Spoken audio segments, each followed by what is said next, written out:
Alright, on this Honeywell panel we got a system low battery. So that's the backup battery for the whole system. We're going to go into the closet where the system is located and swap that battery out. So usually it's going to be in a utility closet somewhere close to the panel. This one is hardwired, some of them are going to be wireless.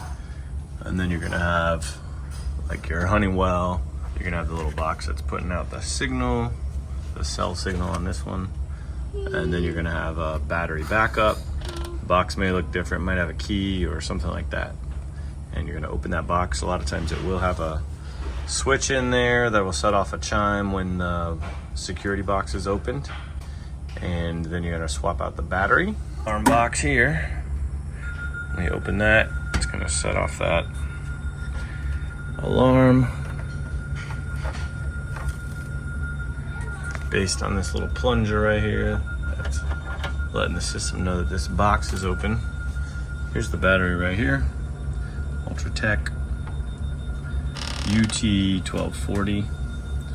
And so we just picked up another one of these online. Just got a replacement off of Amazon for it. Same battery. Gonna swap this out.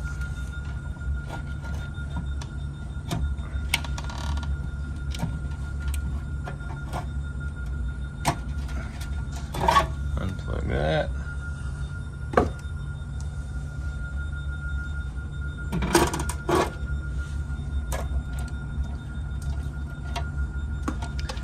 Plug this one back in.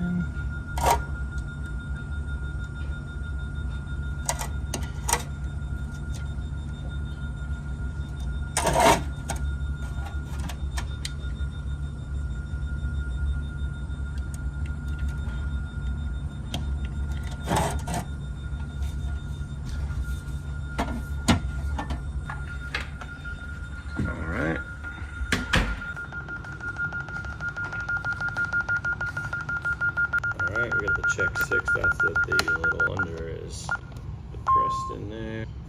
Alright, so we replaced the battery and it'll still say low battery, sometimes for up to 24 hours, but that'll go away. Swap the battery out. The reason it'll still say low battery sometimes is when you get one shipped to you, sometimes that battery is not all the way charged up, so it's gonna charge up and then that message will go away pretty soon. That's how you swap out a battery if you get system low battery.